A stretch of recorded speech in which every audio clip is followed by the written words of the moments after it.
to make a trade deal with the United States during my second term, and we sort of wanted to make it the first because the bond is so strong and the relationship so long. That agreement will create billions of dollars in opportunities for American farmers to sell their products into the UK, reduce barriers to trade, and give the U.S. manufacturers better access to the UK's world-class aerospace supply chain, which is really is world-class. A lot of people don't understand it, the importance of that particular asset that you have. It's a beautiful job you've done. There's no more natural partnership in the world. Together, we're building up the industrial capacity of both of our countries, which is crucial to our defense. And we work so well together in defense. I met so many of the leaders of your defending group, and many of them I've known by name, but now I know them pretty well. We had some very good meetings today and yesterday. So we're taking the next logical step with a historic agreement on science and technology partnerships, and this will create new government, academic, and private sector cooperation in areas such as AI, which is taking over the world. I mean, I'm looking at you guys. You're taking over the world, Jensen. I don't know what you're doing here. I hope you're right.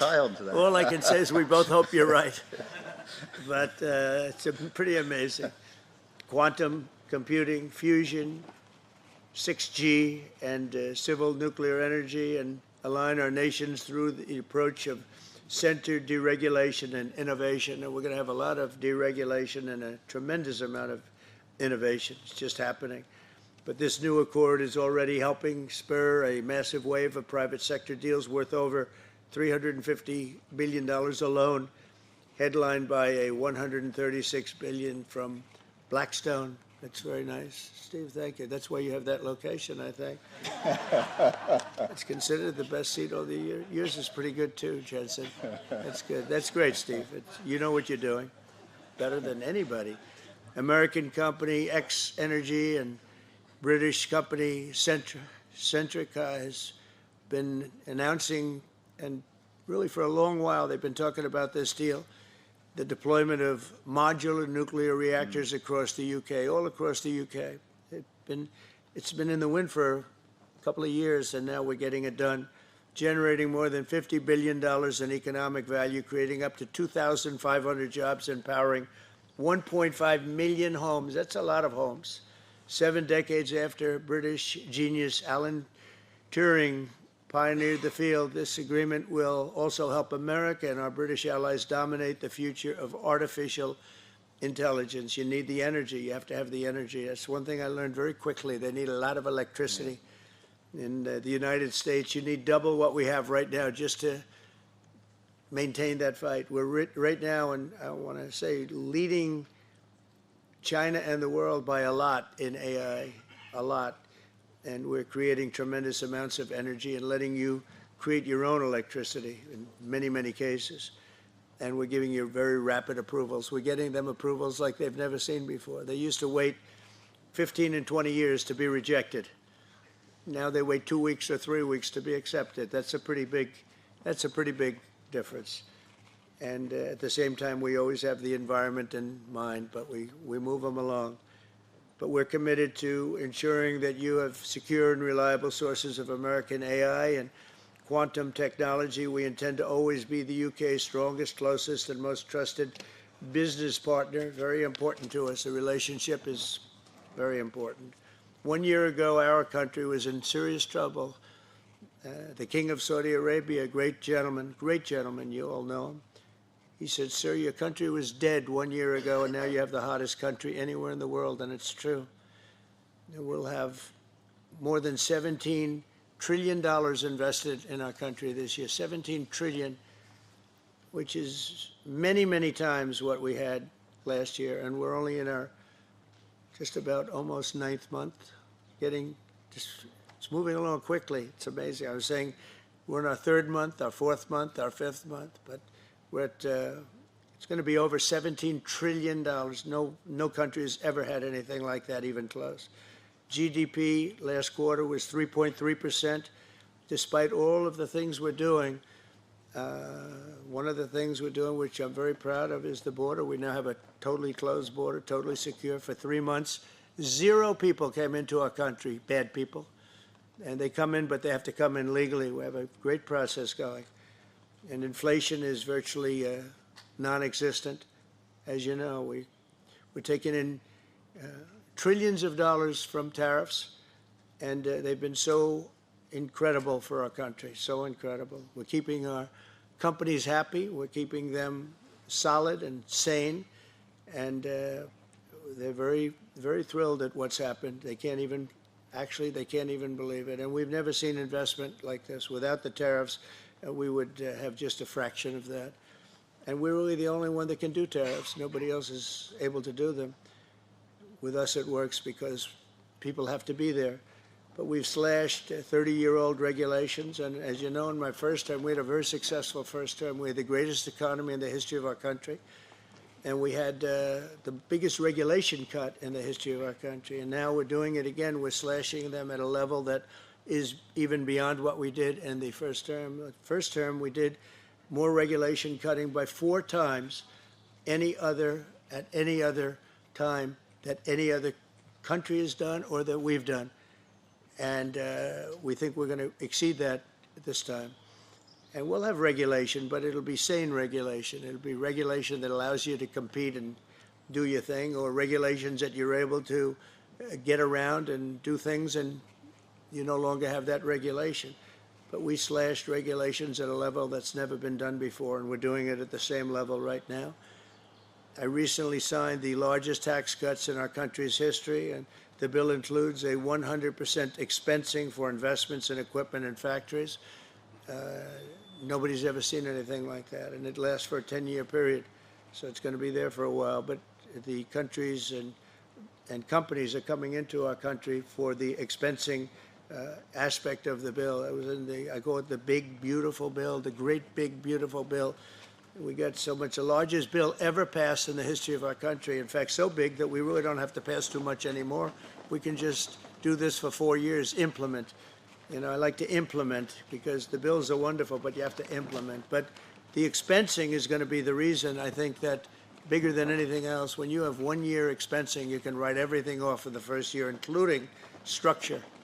So you didn't even have that in the first bill. I think it was the biggest factor in the first bill why it led to such growth, and this is actually a better form of expensing, and it's actually more significant. So today America is strong. Our economy is, I think, potentially the strongest it's ever been. We'll see very soon those big places that are being built all over the country. Car companies are moving in. AI is moving in. Everybody's coming in. They all want to be here. The drug companies are coming back. They all want to be there. They sort of have to be there, but they want to be there. But with this agreement, our cherished friendship with the United Kingdom is getting stronger and stronger. And again, I want to thank the Prime Minister. He worked very hard on this and getting this deal done. This is long in the making. They've been talking about it for a long time, and we got it done. And it's a real honor to be with you, and thank you very much. Thank you.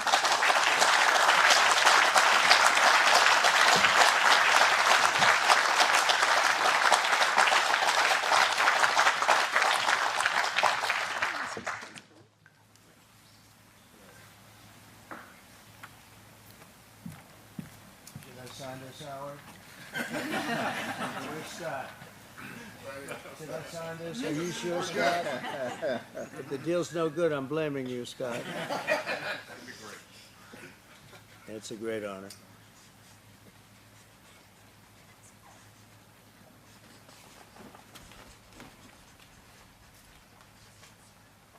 Thank you.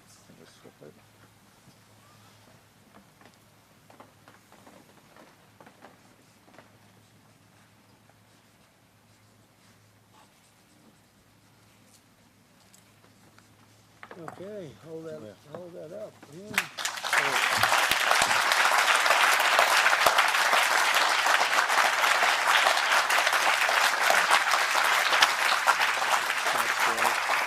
Secondary this time. Mr. President, Mr. Prime Minister, we're now going to take some contributions from our distinguished guests from the business community, starting with Sir Demis Hassabis, the co-founder and CEO of DeepMind. Thanks, Varun. It's a huge pleasure and honour to be here today, and thank you, Mr. President and Prime Minister, for your fantastic leadership on the US-UK tech prosperity deal. This partnership builds on a rich heritage of scientific collaboration between our two great nations, pushing forwards the frontiers of human knowledge and technical innovation. The fruits of that historical partnership, from inventing the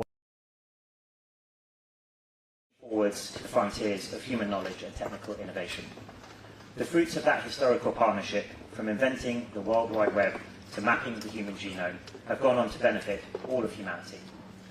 In many ways, Google DeepMind, the frontier AI lab that I lead, is the modern embodiment of this wonderful transatlantic spirit of cooperation.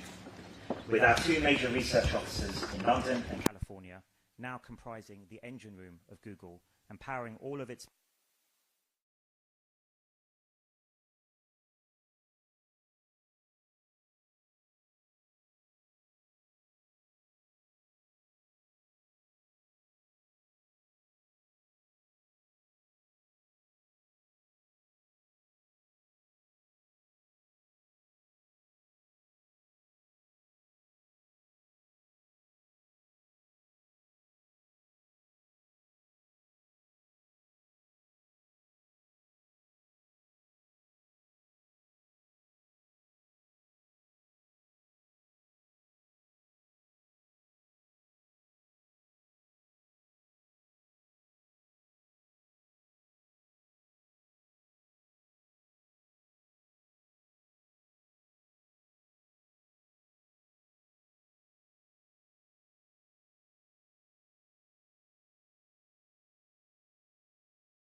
up on 3-1 now. Let's see the film. Okay, so just so you know, this isn't really. I don't know if you were wrong to discuss this. So what we've agreed here is let's just stick to the AFC Championship live. And then this one, I'm going to be trying to kick off like the P1 show. That will be live. Sorry. Okay. All right. Okay. All right. Fine.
we're told about 40 minutes long, Lucy. I imagine there'll be opening statements from each of the leaders, and then it will be probably a rough split of British journalists and American journalists asking questions. So they'll most likely, the journalists that is, ask questions of both leaders.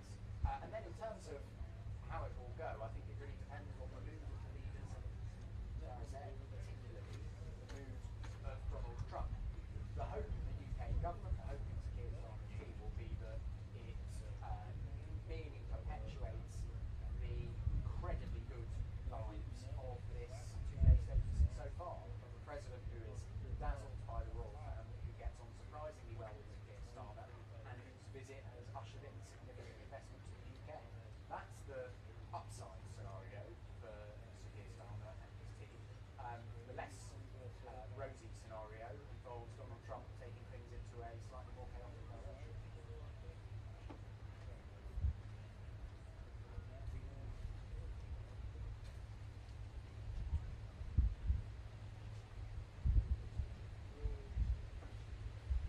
Yeah, and remember, by the way, that was when Keir Starmer actually whipped out of his pocket with a theatrical flourish that you wouldn't necessarily expect of Sir Keir Starmer, who spent much time watching tonight, a letter from the King to the President inviting him for this historic second state visit as President. But yeah, you're absolutely right to say Keir Starmer, in a way that what you expect, given their personal differences, has been extraordinarily effective progress over the last 9 years. And the hope of the Prime Minister will be that he publishes that in his press conference, for sure, but also that that is, that they can argue that the good relationship is just a good relationship for the sake of a good relationship. It is showing dividends, letting, nudging the UK would like it to be on Ukraine, for example, where Keir Starmer has spent a lot of time 9 months, where it to be on Ukraine, for example, where Keir Starmer has spent a lot of time 9 months, where to be President Trump's counterpart, trying to sway the US president more more continuously back Volodymyr Zelensky and Ukraine against President Putin.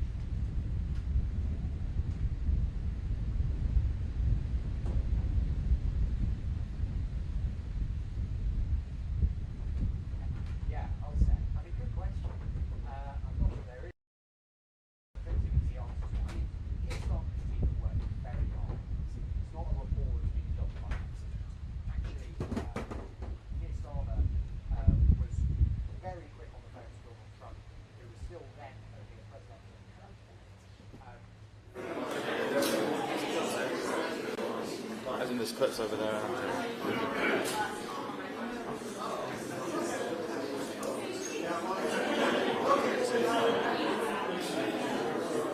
Soon.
Hello, audio check, 1, 2, audio check for press, 1, 2, 1, 2, 3, 4. Good afternoon, audio check for press, 1, 2, 1, 2, 3, 4.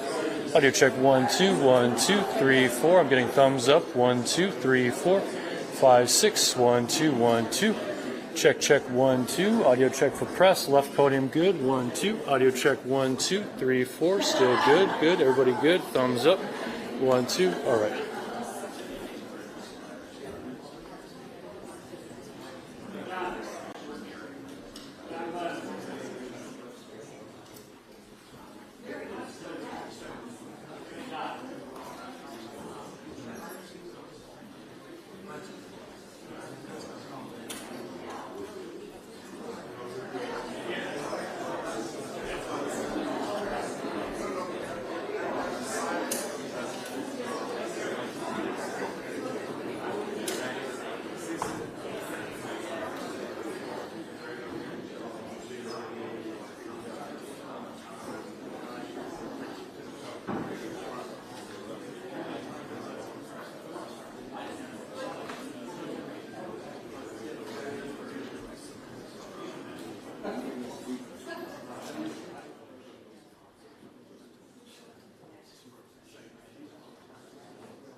Mr. President, it's a pleasure to welcome you to Chequers. This historic second state visit is a moment to celebrate the unique bond between our two countries. But today we've gone far beyond that. We've renewed the special relationship for a new era. The United Kingdom and the United States stand together today as first partners on defence, first partners in trade, with the groundbreaking deal we struck in May, and now with the new agreement that we've just signed this afternoon. We're confirming our status as the first partners in science and technology, ready to define this century together, just as we did the last. This tech partnership has the power to change lives. It's our chance to ensure that technologies like AI, quantum, and others amplify human potential, solve problems, cure diseases, make us richer and freer, strengthen the cause of democracy, not tyranny.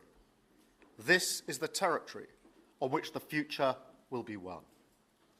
So this partnership today is a signal of our determination to win this race together and to ensure it brings real benefits in jobs, in growth, in lower bills, to put more hard-earned cash in people's pockets at the end of each month. That's what we're determined to deliver. And we're bringing businesses with us. We've just come from a fantastic meeting with business leaders where we set out this vision. They have responded with new deals and investment, breaking every record that we have. £250 billion flowing both ways across the Atlantic. That is a record. Expected to create 15,000 jobs here in the United Kingdom.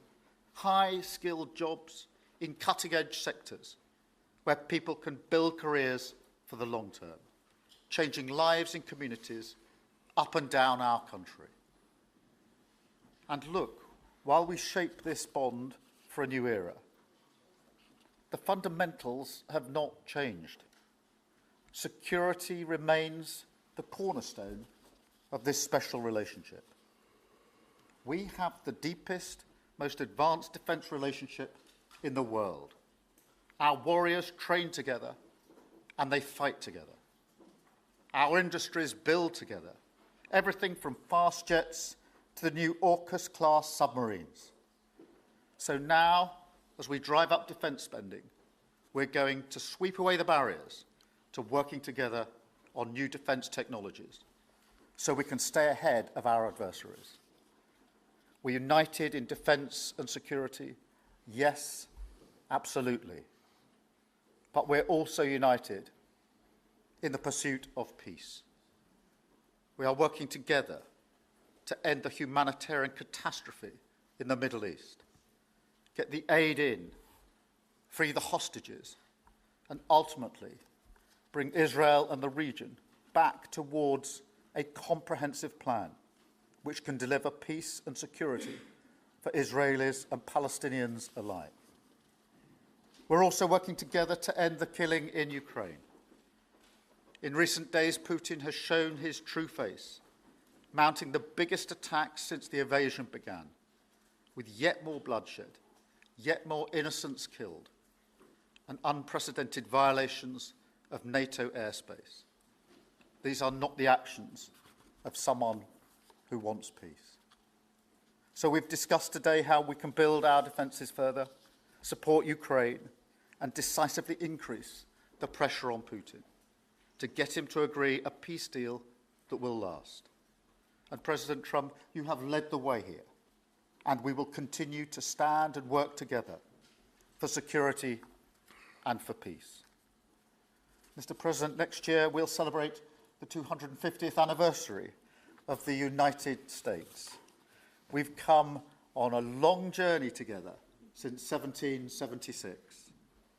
But it's no exaggeration to say that the partnership our two nations have built has shaped the world from the beaches of Normandy to the founding of NATO, to the creation of technologies that have revolutionized our lives.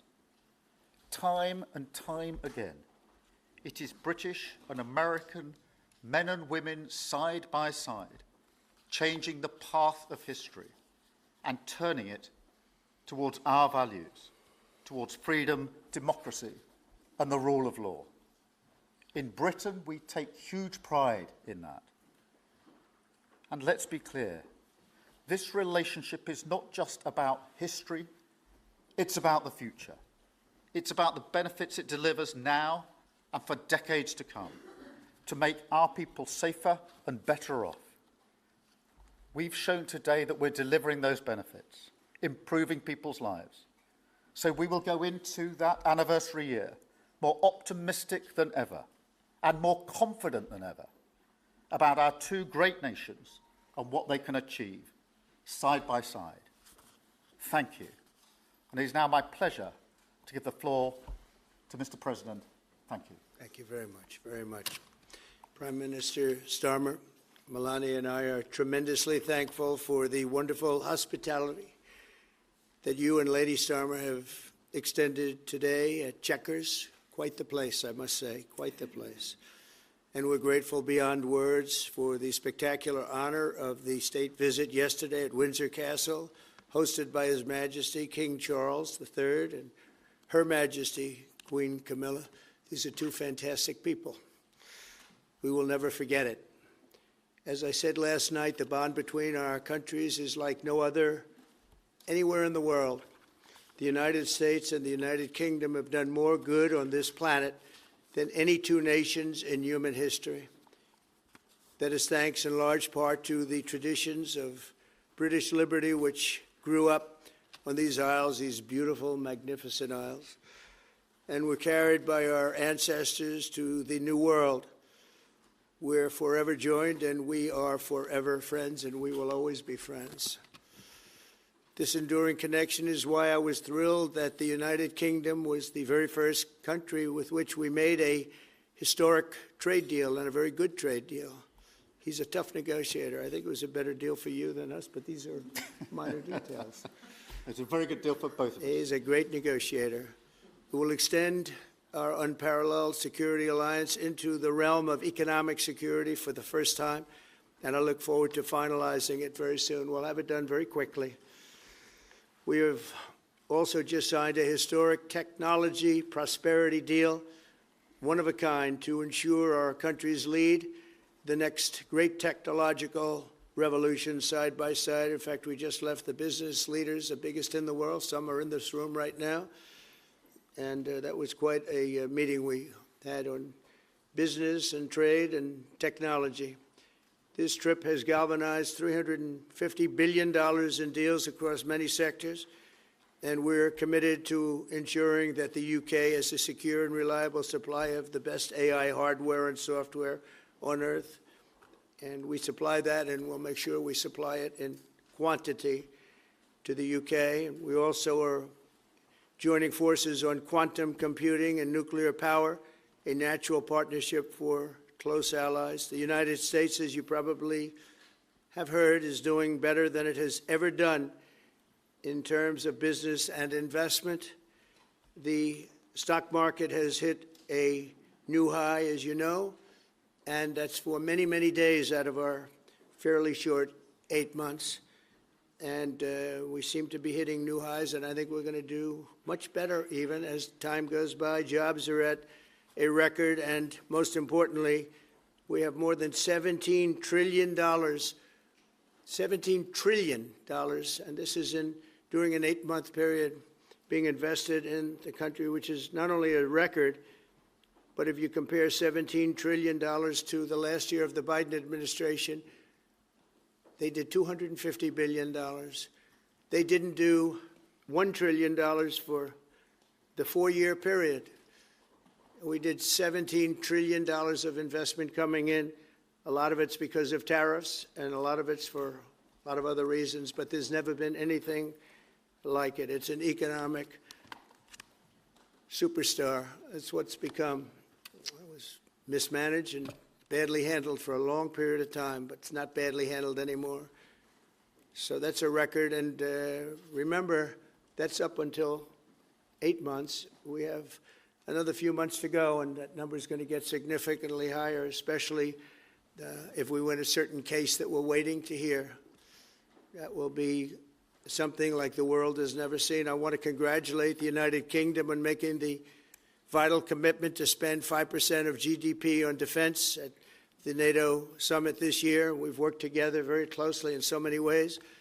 I'm very honored to tell you that we've solved 7 wars,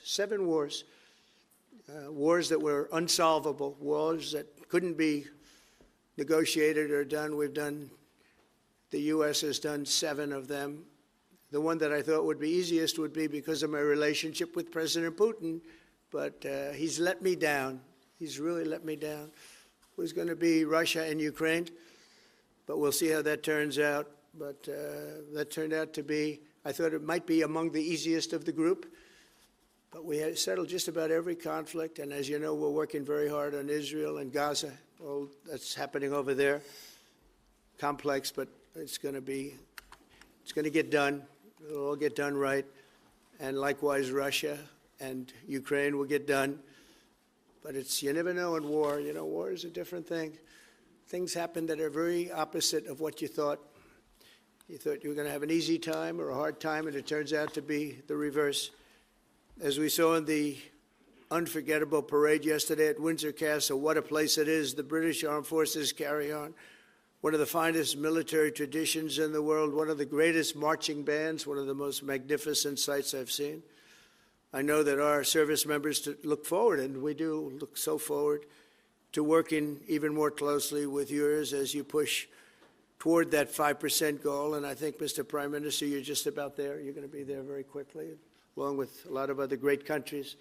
I want to thank NATO and our wonderful head of NATO, who's really worked very hard, Mark, for the job they've done. As you know, NATO was at 2% GDP, and they didn't pay it. Now they're at 5%, then they pay it. And we appreciate that. And we're sending a lot of weapons to NATO. NATO is paying for those weapons in full.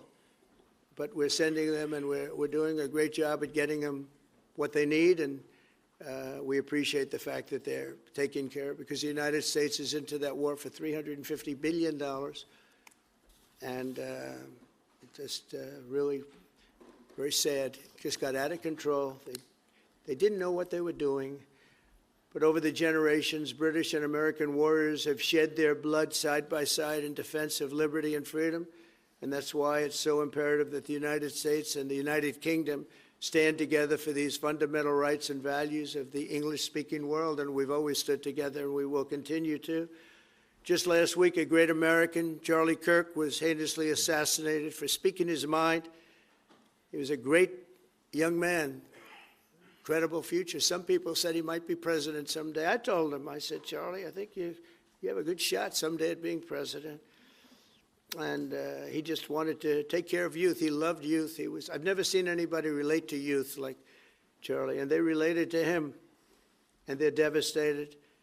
But I appreciate the many British citizens who have offered their condolences. And again, Charlie was a great person. We'll be going out to a service on Sunday. I'll be leaving with some of the people in this room just to celebrate Charlie and all that he's done. So incredible. Never seen anything like it. But I hope that together our nations can lead a movement to defend the glorious traditions of freedom on both sides of the Atlantic. There could be no greater tribute to the immortal bonds of affection and loyalty that unite the British and the American people for all of time. We have a relationship like no other.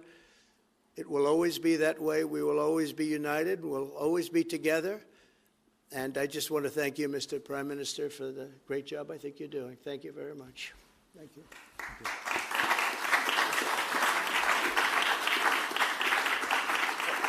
Thank you very much, Mr. President. We're going to take some questions. I'll call 2 or 3 to start with, and then I'll pass over to the President. I've got Chris Mason from the BBC first. Chris. Thank you both. Chris Mason, BBC News. Mr. President, the UK is expected to recognise a Palestinian state in the coming days as the killing in Gaza continues. It often seems that you're the only person that Israel will listen to. What more can you say to them to tell them to stop? And why is the UK's position on a Palestinian state, in your view, wrong? And Prime Minister, what will the recognition of a Palestinian state actually achieve? Is it not just gesture politics to appease people in your own party? Thank you both. Well, Chris, let me just start with that, because we discussed this amongst other things. We had the best part of an hour, I think, upstairs earlier today, just one-to-one, going through a number of affairs, world affairs, in private. And we absolutely agree on the need for peace and a roadmap, because the situation in Gaza is intolerable. The hostages have been held for a very, very long time, and they must be freed. And we need aid to get into Gaza at speed. And so it's within that context of a plan for peace, which we're working hard on, which not only did we discuss this morning, but our two teams have been working together on, that the question of recognition needs to be seen. And so it's part of that overall package which hopefully takes us from the appalling situation we're in now to the outcome of a safe and secure Israel, which we do not have, and a viable Palestinian state. Thank you. Well, simply, I want the hostages released now, right now, not 1, 2, we'll give you 3 more tomorrow, and, you know, like it's been, but we're the ones that got all the hostages released. We got many, many came to the Oval Office, and I've heard stories like I've never thought even possible. There was no humanity, no anything. I said to them, I said, was there any warmth shown during this stay? Like, they offered you a little extra meal, they gave you a little smile, and they said, don't worry, you'll be okay. And every one of them said, not even a little bit. Amazing, you know, to think that during this stay, long stay in some cases. We had a man the other day, 451 days he was there. I always ask that question. And was there any warmth shown? Just a little word of, you know, encouragement.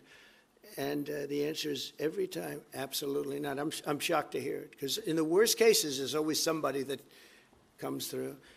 We have to remember October 7th, one of the worst, most violent days in the history of the world, not just there, the history of the world. And I got to see the tapes, and I wish I didn't see them, actually, but I got to see them. And I want an end. I want the hostages released, and I think it's going to be okay, but it has been a brutal period of time. But this has been going on for a long time. This is not something that's over the last year, 2 years. But this has been for decades and decades. But we want it to end. We have to have the hostages back immediately. That's what the people of Israel want. They want them back. And we want the fighting to stop, and it's going to stop. But a lot of bad things. You know, Hamas said that they're going to put the hostages up as bait. They're going to put the hostages in front of any attack. And that's pretty brutal. We haven't heard that one in a long time. So we have to remember that. So I have a disagreement with the Prime Minister on that score. Okay? One of our few disagreements, actually. Great. Can I take Jack from The Sun? Jack.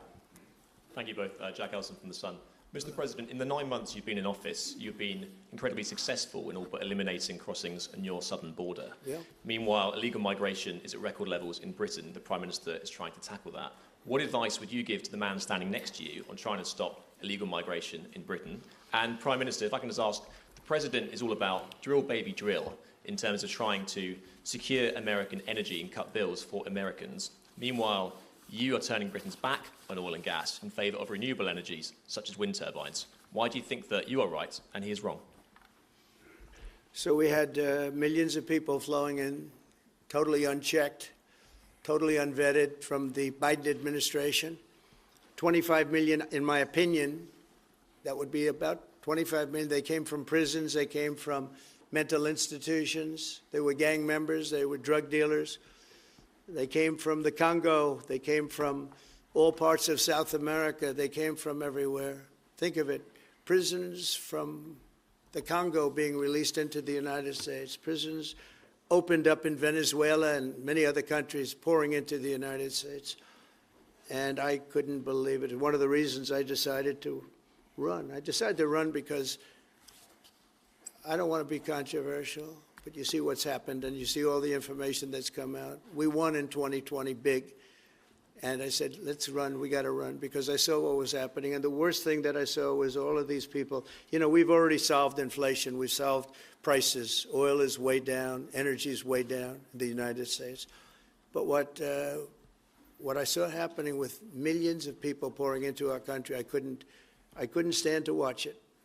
And we've done a great job. Nobody, if you've seen the last, I appreciate your question, by the way, nobody, absolutely zero, and I'm not even sure that's possible, but it's a very liberal group that come out with those statistics. The last 3 months, we had zero. From millions of people a year ago, we had zero people enter our country illegally. And we do have people coming in legally through a legal process and testing and lots of other things. I think it's very important, and we speak about it, and I think your situation is very similar. You know, you have people coming in, and I told the Prime Minister I would stop it, and it doesn't matter if you call out the military, it doesn't matter what means you use, but it's going to destroys countries from within. And we're actually now removing a lot of the people that came into our country. It's a very hard chore. We were given a very, very bad hand. Millions of people came in from prisons and mental institutions. We have to remove them. And we are removing them. We have no choice, and I feel very strongly about it. Thank you very much. Jack, let me just deal with the question of returns, because this is obviously an issue we're taking incredibly seriously. We've struck a number of deals, both on cooperation with other countries, because this is a problem right across Europe, to tackle the problem of actually breaking up the gangs that are running this trade. We have had a record number of returns, over 35,000 now, since we came into office. That's the highest number for the best part of 10 years. We struck the returns arrangement with France, and notwithstanding the challenges to that scheme, which you've seen in the last few days, a flight went off at 6:15 this morning, successfully returning someone under that scheme. So that is an important step forward. Obviously, there's no silver bullet here. There's a range of things that need to be done. But given the challenges of returning people, it is important that we're able to prove it can be done. It was done. It was done early this morning. So I can confirm that that flight went. It went successfully. And I'm pleased about that. Now we need to ramp that up at scale, which was always envisaged under the scheme. But it's very important that we have been able to prove that the proof of concept, if you like, that this can be done, and will continue in that way. On the question of energy, firstly, let me be really clear that I am absolutely determined to ensure that the price and cost of energy comes down, so that bills come down both for individuals, for families, with their household bills, but also for business, because this is so important. The mix will include oil and gas for many years to come from the North Sea. We've been clear about that for some time, but we also need to mix that with renewables, and it's the mix that's really important. And the approach I've taken on this is the same approach that I take to many other things, a pragmatic approach. Thank you, Jack. I would like to say that we inherited the worst inflation in the history of our country. We had inflation, the likes of which we've really never seen. They say 48 years, and I'll accept that, but I really don't. We had the worst inflation in the history of our country. And we had an expression that I used a lot, drill, baby, drill. And as you know, we brought fuel way down, the prices way down.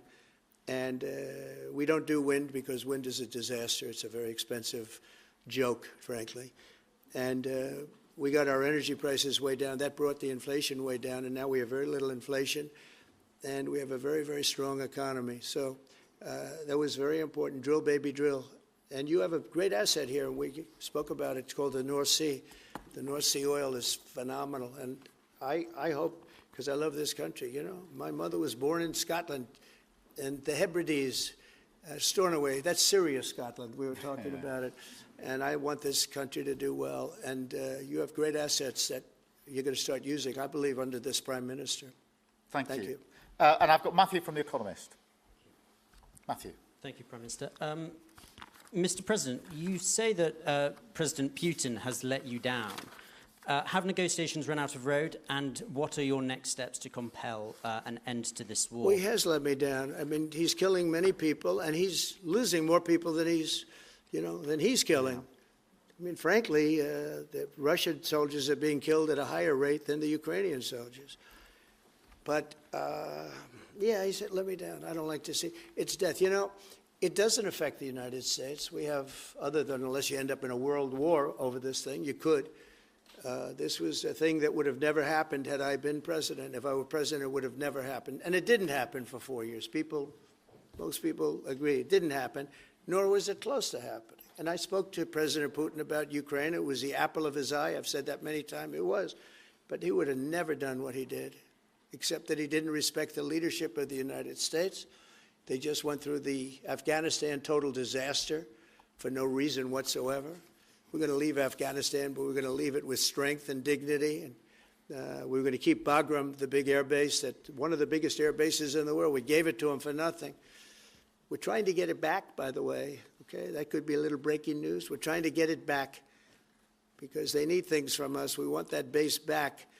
But one of the reasons we want the base is, as you know, it's an hour away from where China makes its nuclear weapons.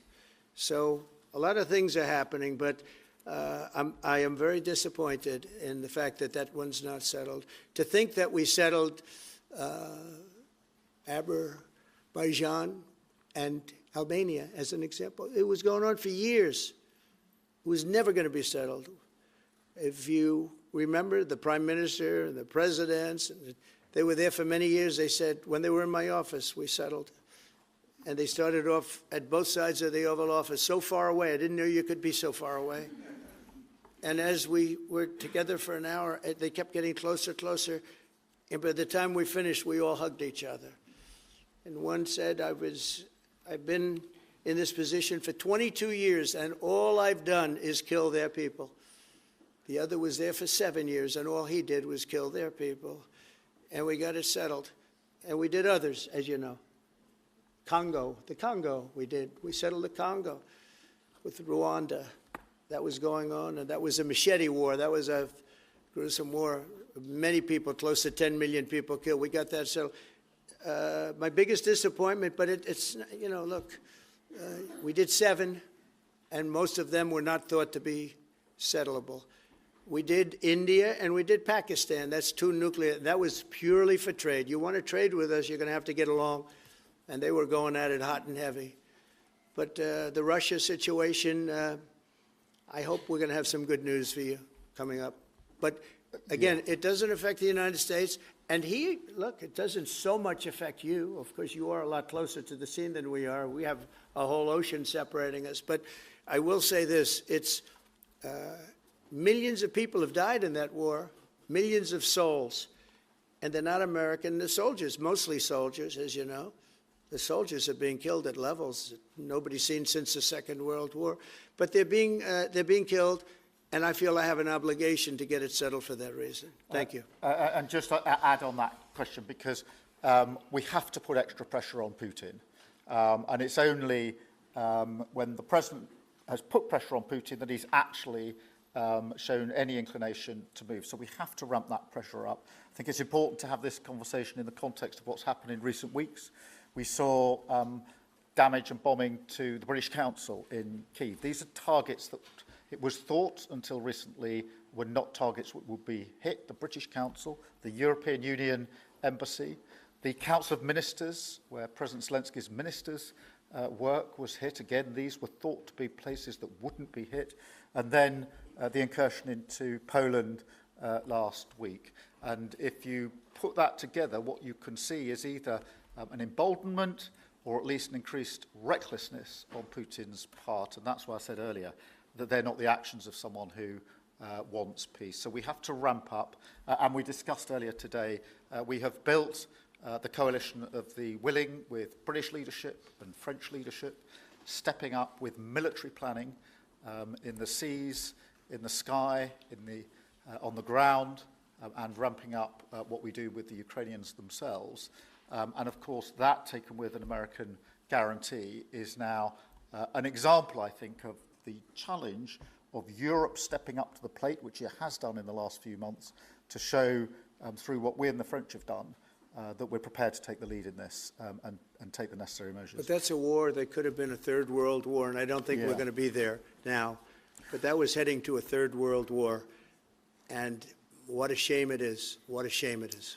Mr. President, do you want to call some of the I would love to call a outlets? few of them. Bev, do you want to have a question? I've got to come back to you. Bev Turner, GB News. Thank you. Having been in DC for a few weeks, it's really interesting to see how you run the country as a proud Christian leader. And it really begs the question to the Prime Minister, if you don't mind, are we still a Christian country? But also... When you say we, are you talking here or? Here. The Here? UK. I'm still British. I might I'd live in rather have America. I'm him still answer British. that question. But also, I can't give you that answer. that's for the Prime Minister. But also, despite what we talked about in Scotland a few weeks ago, we still have 12,000 people a year here being arrested for social media posts, for free speech violations. Does that not remain an important area that there is still a lot of disagreement on? I'd like to have you answer that. Yeah, look, I mean, in terms of... I was christened, so that is... my church has been all my life, and we are, that is wired into our informal constitution. Of course, we celebrate many other faiths as well, and I'm really proud that we're able to do so as a country.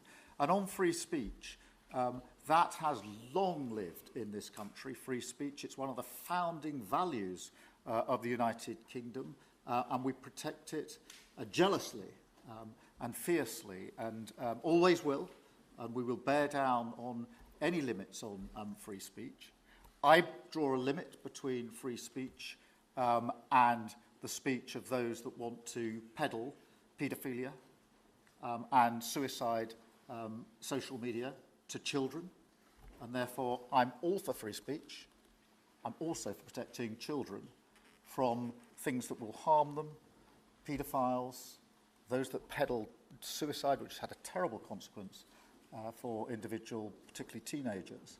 And so that's the balance we strike. But we have had freedom of speech in this country for a very long time, and we will always protect it. Thank you. Thank you very much. Brian, please. Thank you. Prime Minister, it's good to see you again. You have a beautiful country. Thanks for having us. Thank you for being Two here. questions. One, just recently, President Trump labeled Antifa domestic terrorists. Would you consider doing something like that in your country? Well, we obviously will take decisions for ourselves. I don't want to comment on the decisions of the President, but we take our decisions ourselves. And my question to you, President Trump, is there any update on the auto pen? Yeah, it's just gotten worse from their standpoint. The people that used it, and one in particular, one person, was never told by Biden to do it. Only spoke to Biden twice, and that was just talking about the weather, not talking about any order. And he was taking orders from people other than Joe Biden. Joe Biden wasn't giving those orders. You know, Joe Biden didn't believe in open borders. He didn't. I've known him for a long time. He was never the brightest bulb in the ceiling, as we know. You can go back 40 years ago and you'll see that. Go back and take a look at the hearings on Justice Thomas, and you'll see that very much. But he didn't believe in open borders and all of this nonsense that they're peddling now, which is why they're not in office any longer. It's a shame. The auto pen was illegal. It was illegally used. He never gave the orders. He never told them what to do. And I guess the only one he signed, or one of the few he signed, was the pardon for his son. But you had the congressman who, when they got the information, they found out they were guilty, and they deleted and destroyed all information, everything. You couldn't get any of it. They found out that Nancy Pelosi actually was offered the 10,000 soldiers, and she turned them down. They found out many things that were very bad. So they deleted and destroyed all information. You talk about freedom of the press and freedom of speech. How about that one? And there's not a thing. This is after a year and a half of hearings. They destroyed everything. And somebody's got to be held responsible. So Biden, what he did is they knew, I don't think he knew, but somebody knew. I don't think Biden had a clue about anything, if you want to know the truth. But they gave a pardon to those congresspeople. They gave a pardon. Those people are so guilty. They gave a pardon. But Biden didn't know about it. The people, whether it's Lisa or any of those people in there that really ran it. I know them all. And they're sick people. They're smart people. They're very smart. They're probably brilliant, but they're sick in ideology. And they were running the auto pen. And it was totally illegal what he did. And I hope it's going to be so adjudged. Do you want to take one more and then I'll Okay. go back to British? Let's see. Peter, go ahead. Thank you, President Trump.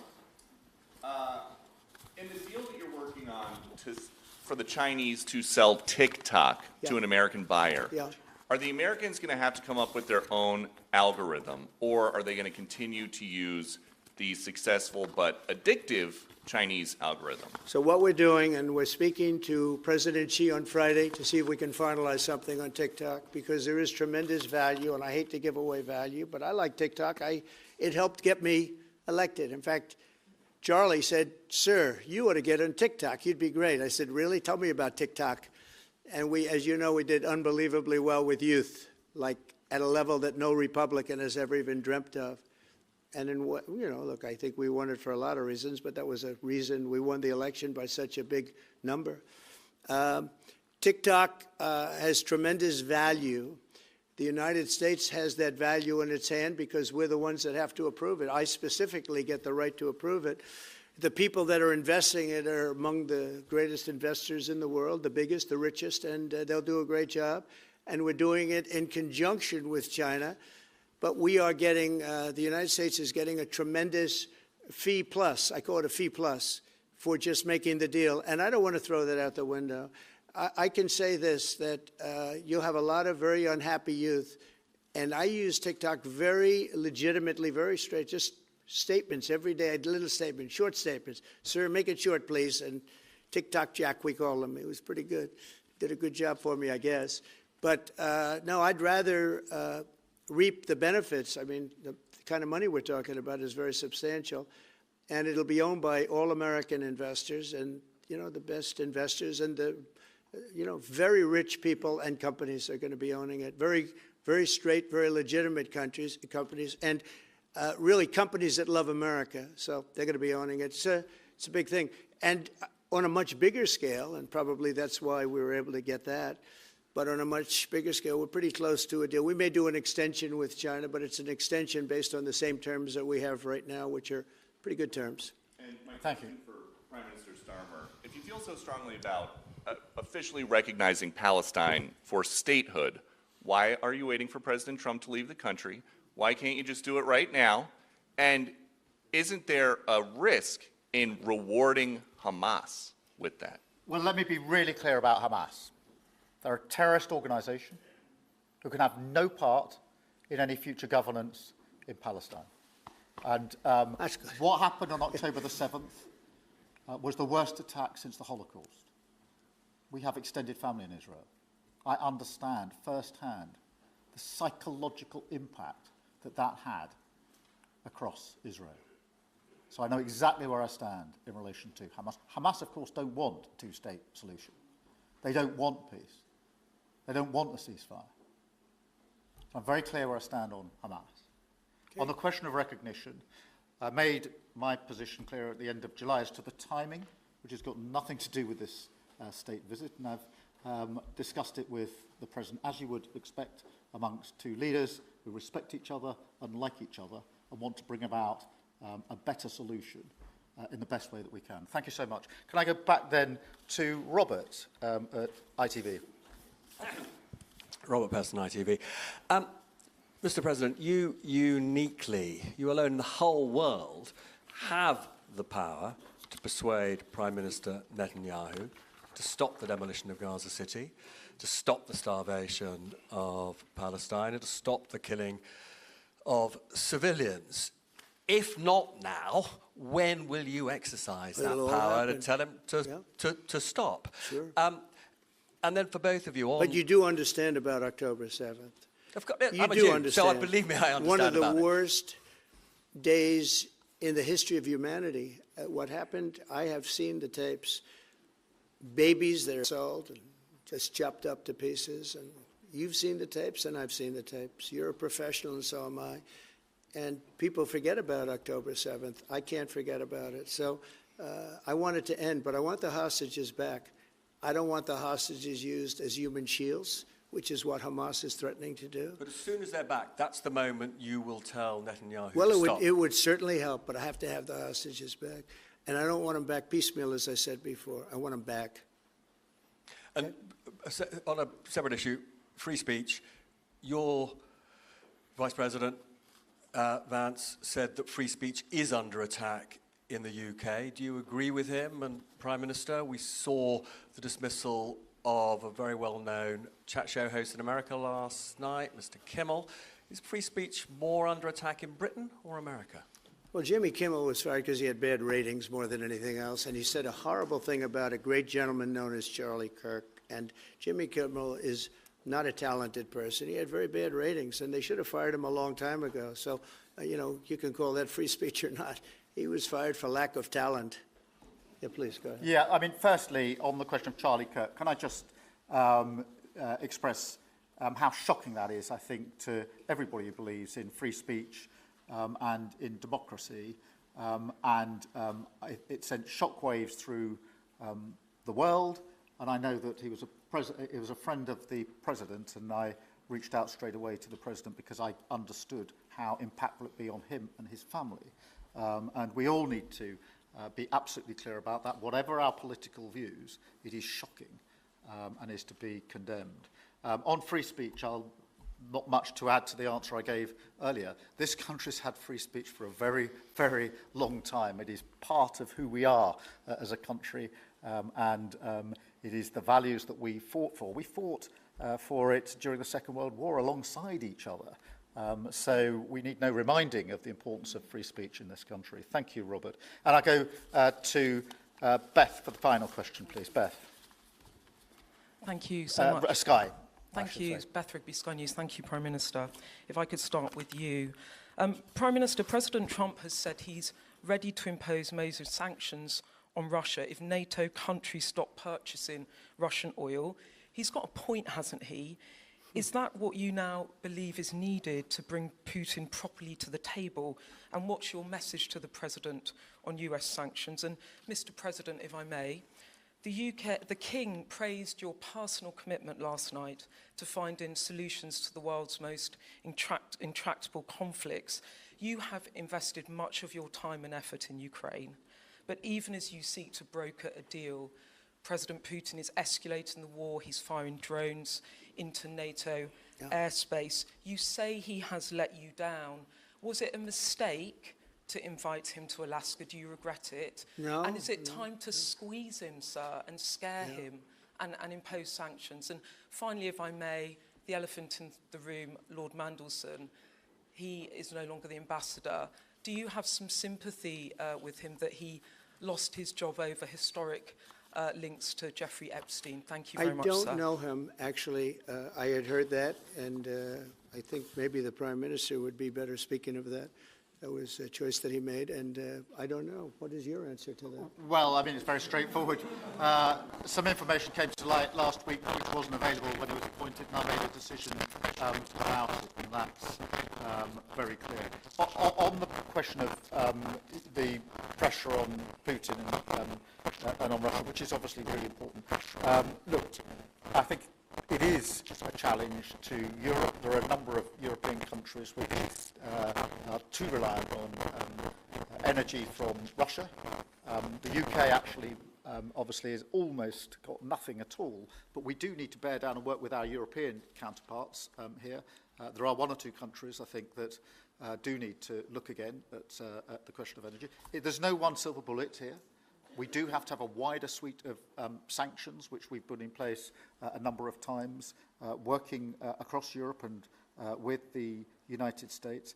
And, of course, we must, and we are, making sure that Ukraine is in the strongest position now, because one of my long concerns here has been that whilst we talk about a ceasefire, and we all want a ceasefire, and we talk about what might happen after a ceasefire, we mustn't forget that Ukraine needs our support now, and we've said we stand with Ukraine from the start to finish, and that means we must continue to supply them with what they need in order to fight this war, which of course resulted from and is a result of Russian aggression. We have particularly done the sort of leadership role in the coalition of the willing, so that if there is a ceasefire and if there is a deal, and I do hope there is, that is then lasting and not then broken, because given previous history, I don't trust Putin. Thank you. Very simply, if the price of oil comes down, Putin's going to drop out. He's going to have no choice. He's going to drop out of that war. And when I found out that the European nations were buying oil from Russia, and as you know, I'm very close to India. I'm very close to the Prime Minister of India. I spoke to him the other day, wished him a happy birthday. We have a very good relationship. He put out a beautiful statement, too. We have, but I said, you know, I sanctioned them. China is paying a very large tariff right now to the United States. But I'm willing to do other things, but not when the people that I'm fighting for are buying oil from Russia. If the oil price comes down, very simply, Russia will settle. And the oil price is way down. You know, we got it way down. We're drilling and we produce more oil than anybody else in the world. We're doing a lot. But I was disappointed to see that. And the Prime Minister was disappointed to see that. And it wasn't him. It was other countries. And you can't do that. You can't do that. You can't. That's not playing fair with the United States. And we can't have that. Thank you. Thank you very much indeed. Thank you. Thank you. Thank you. Thank you. Thank you.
about that for a moment. We're up ahead.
And the other guys. That's fine, yeah, that wasn't yours as well.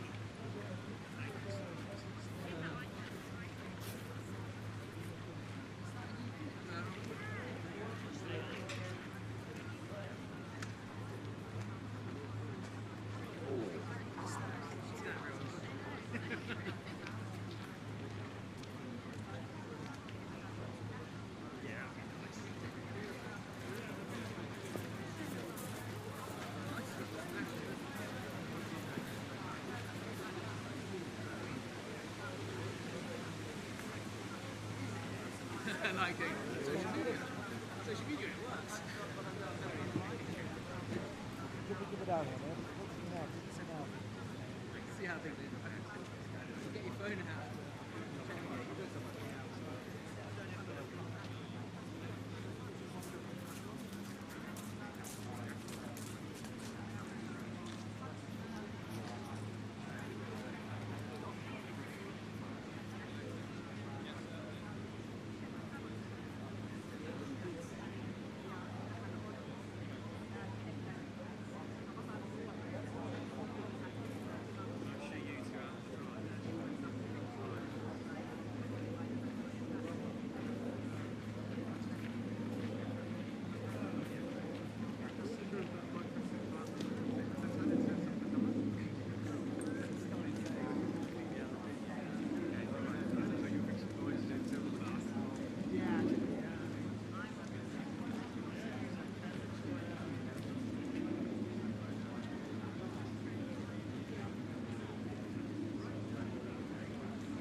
There's no point in these, but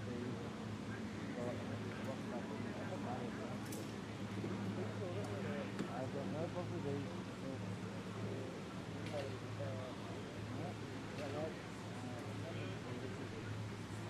speak. We've got these first aid kits now to get. You never see them, do you? Just drowsy and it's in the morning or whatever, it's not flying. The woman's got the sugary syrup to put down and gives that little with energy it needs. So I think it's a really good idea. No, I like these. If I ever run,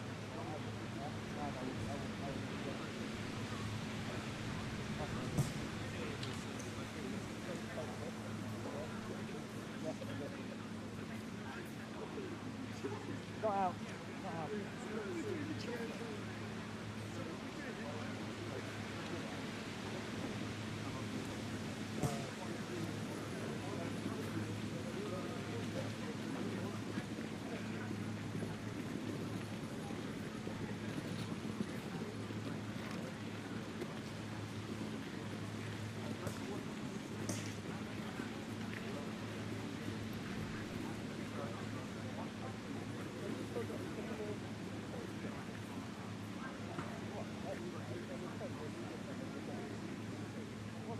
No, I've got nothing like that.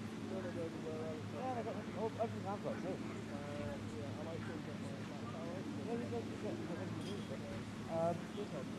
Yeah.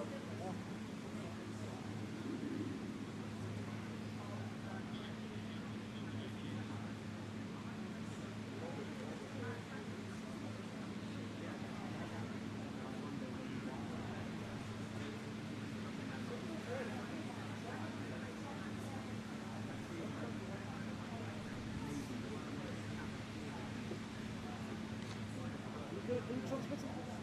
No, you not do that on you, I'll dip it.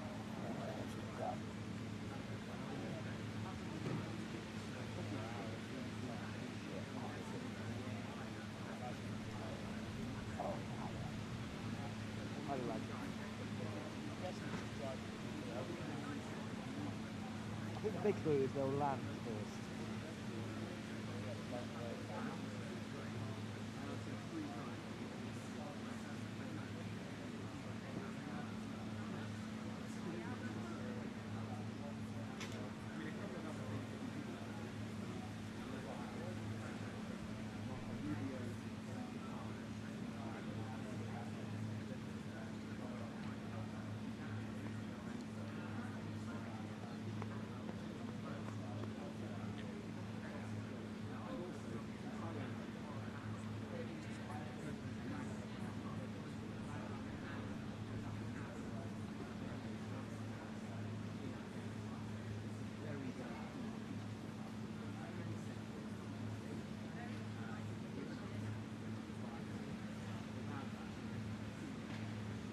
Gaza, that could not happen. That was a big slap on the back, and that wouldn't happen with the recognition of Palestine. Difficult questions on issues of freedom of speech.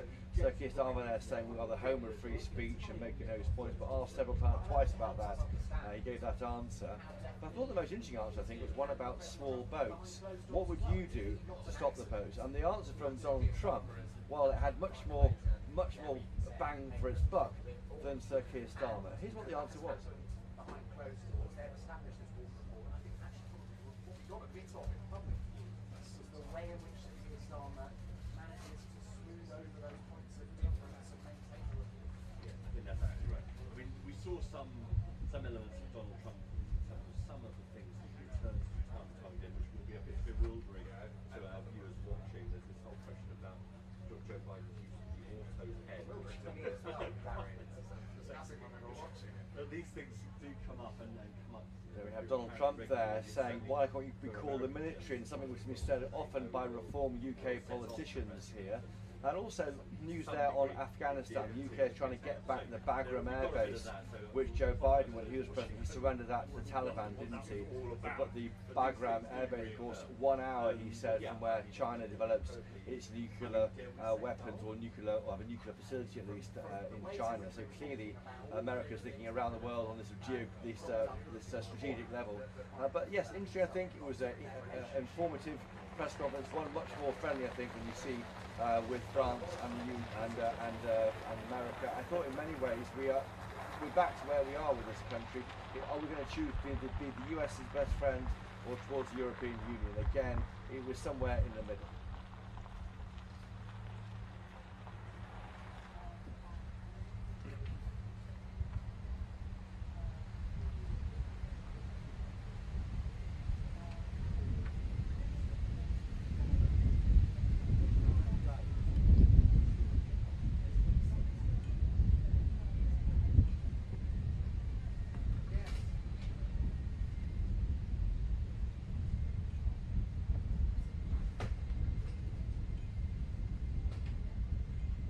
So you wouldn't want to?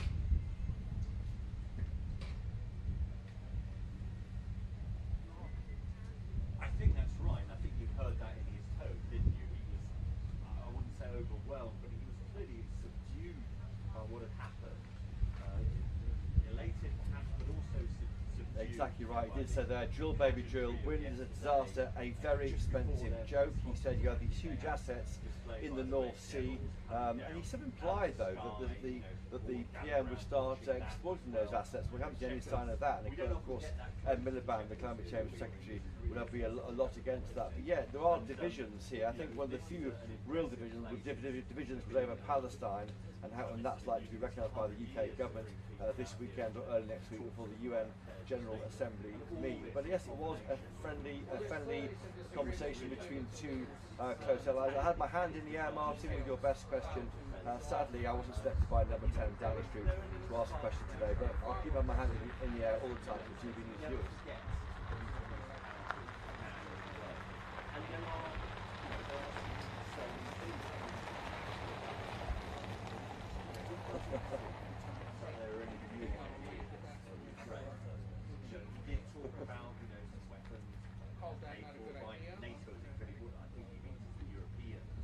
I thought though.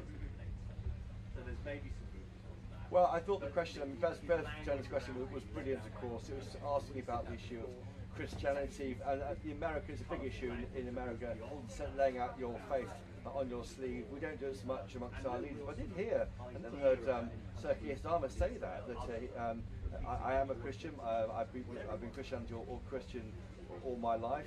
He said he had been christened, and that's not what we hear from him. We do know, of course, he observed the Jewish faith on Friday with his wife, Lady Starmer. But I think I've never heard him do God, if that's how you describe those remarks. And that was quite interesting. And I think Beth Turner pressed him, of course, on issues of freedom of speech, which was so important to us.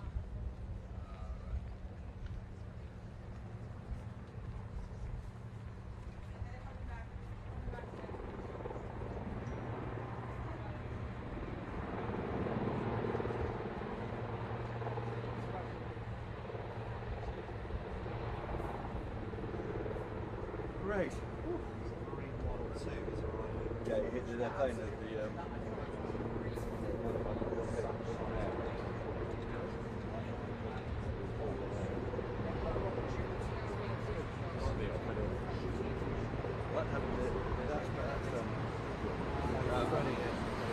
I like having the in my hand the stick. It looked good that day. It pissed off the podcast.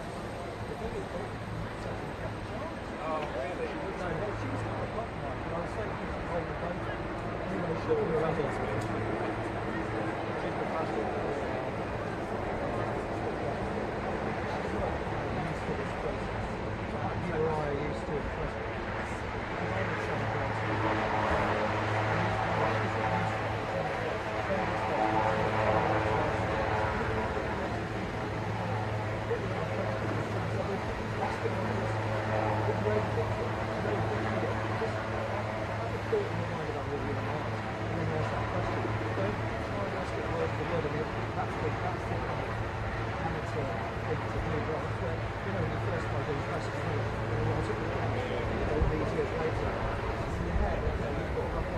I went out 5 questions to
that Marita, that's the chillers, that's all. Must be wacky to go to chillers. Oh look. Switch up to you. Yes, I don't know what's that. And what's that? Yeah, it's interesting. I had a few people say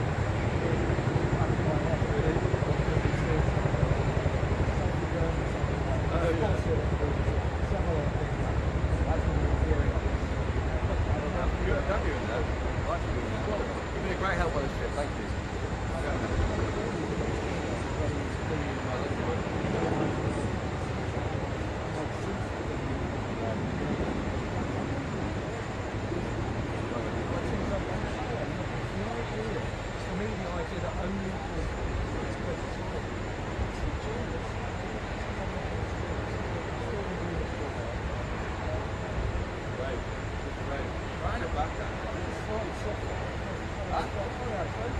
Yeah, it's the monitor, it's not the camera. It's not a real image. Though. Every time I go there, Bit soft. You've seen this, people selling mirrors. People take pictures of a mirror because they're in the picture. Yeah. So there's a Twitter account of people just selling pictures of themselves. I like that. Let's get hold of that. They do it with the camera. You just put your camera in.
Garcia's working on that for us.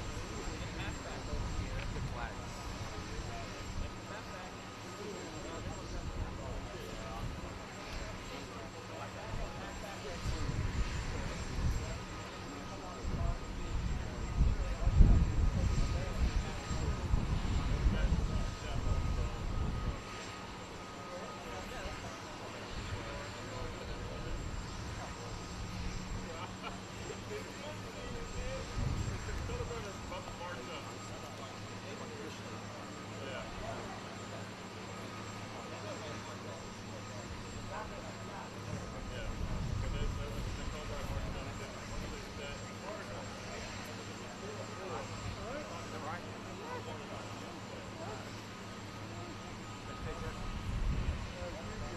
Come on, I gave you so much. I knew they said, the American said to me, oh, we've got loads of time. You're really conscientious. I went, I'll go. Fucking no. I was like, I'll see you there, very good. At that point, I'm like, how much more? You actually see me?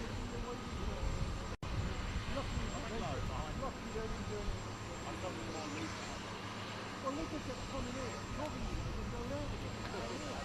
The 2 minutes. Guys, they're tracking the first bus will go at 5:45. So depending upon what time Pizza wheels up, we just have to gather our shit to go.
Anyone got a Mac charger on them?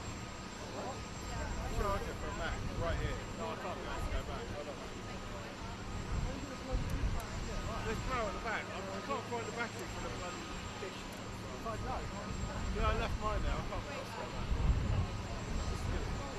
Yeah, but I can't find the battery now. Battery's in that room. Oh well. I'll just have to go back and get the battery first. I'll listen to this. I'll just have to be a plan. It's not a great yard, It's not a big hold up, is it?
Go back, get it. I'll just take it back.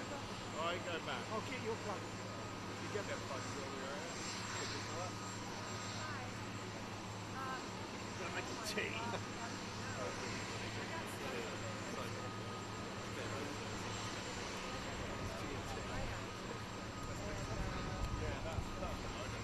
Too much that coffee stand like to right now.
on.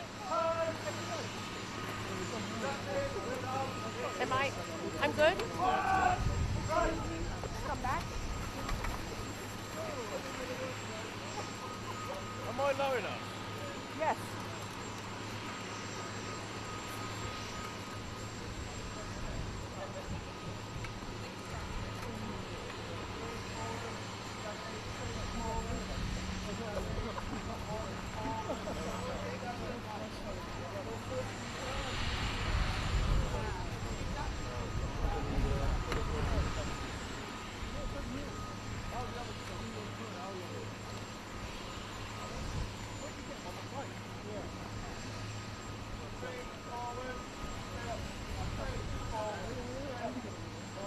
Alex.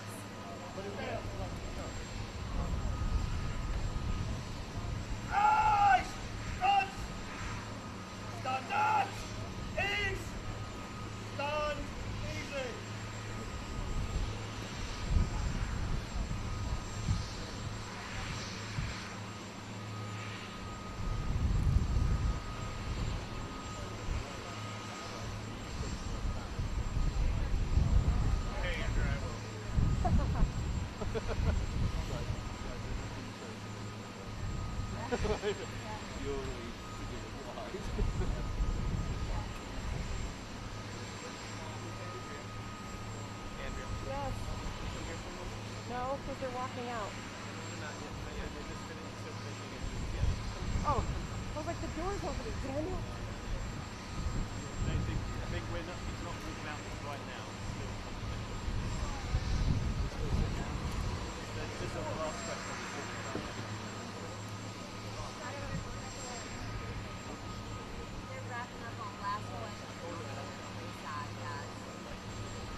Wrapping up. Last question. Wrap it up.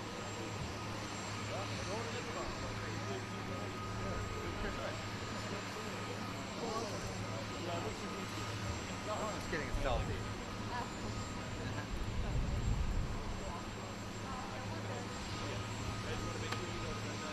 I can't.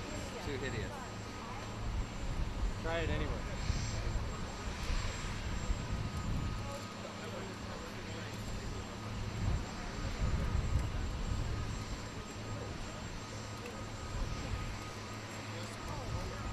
Your battery pack?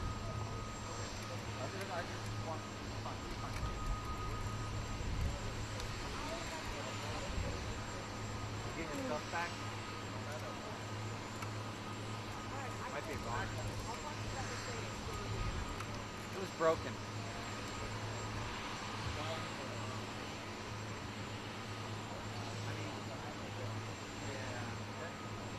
It was broken.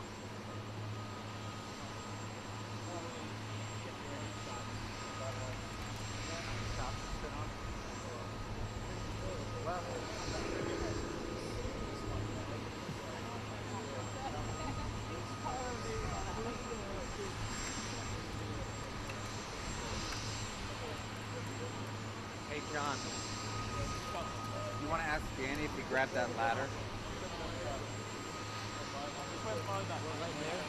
In the business center. Business event. We left a ladder. A stool. Foldable stool. I'll ask Freddie if they have someone who can go get it.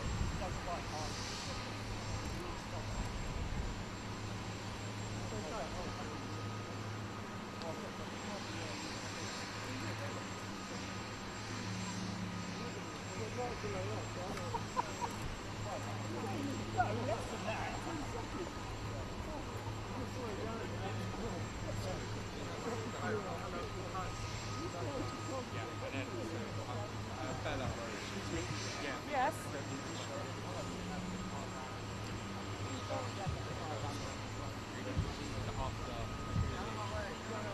Oh my gosh. I didn't know. Did everyone leave and miss the helicopter?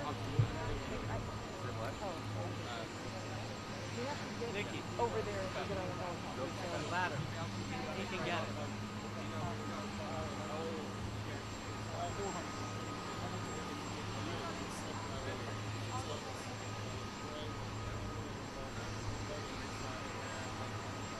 Are you on live? Yeah. Okay. Sorry. I just keep getting directions of what the country.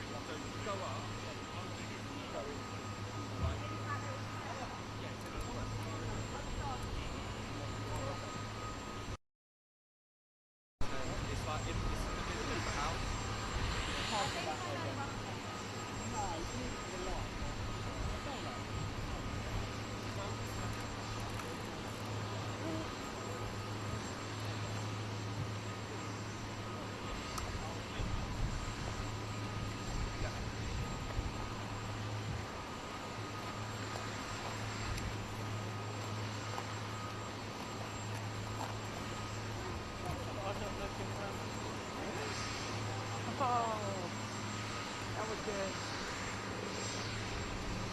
Hey, Alex, are we on number 3? I know. Around. I got it.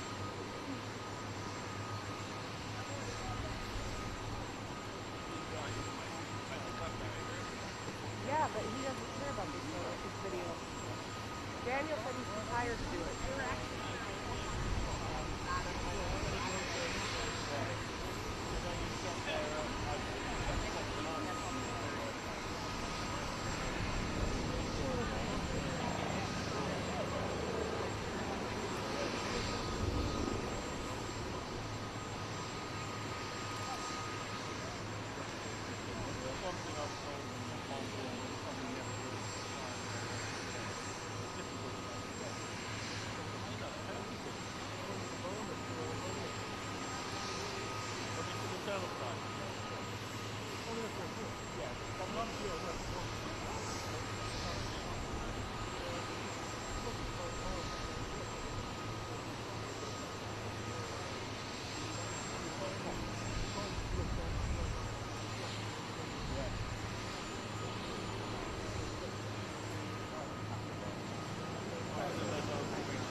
No, I just want to tell you something. I need to bring it over.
teasing, Tom? No, we don't do teasing. Or we're doing, he's gone, they've jumped the adverts, haven't they? They've gone straight. They will have done that. It's a partnership. Here comes Gary, I'll say hello to him.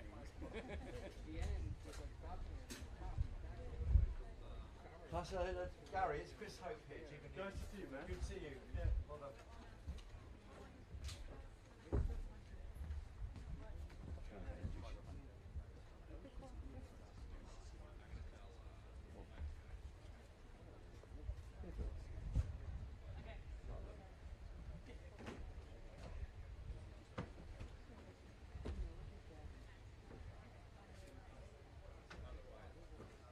What's the plan then?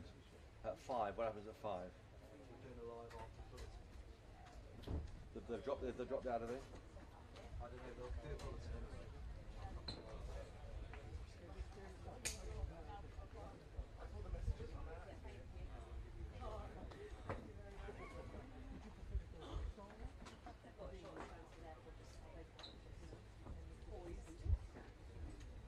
That was okay. Bizarrely, it was okay that talked to everything, wasn't it? Yeah, it's fine. It's quite good to use me here. I mean, here. Well, no, I mean, I'm going to start having a good it's funny, sometimes they'd rather have it to get some serious somebody on the ground. It's easy to have the camera. Right behind you. It's like absurd, the idea that they can use you to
it.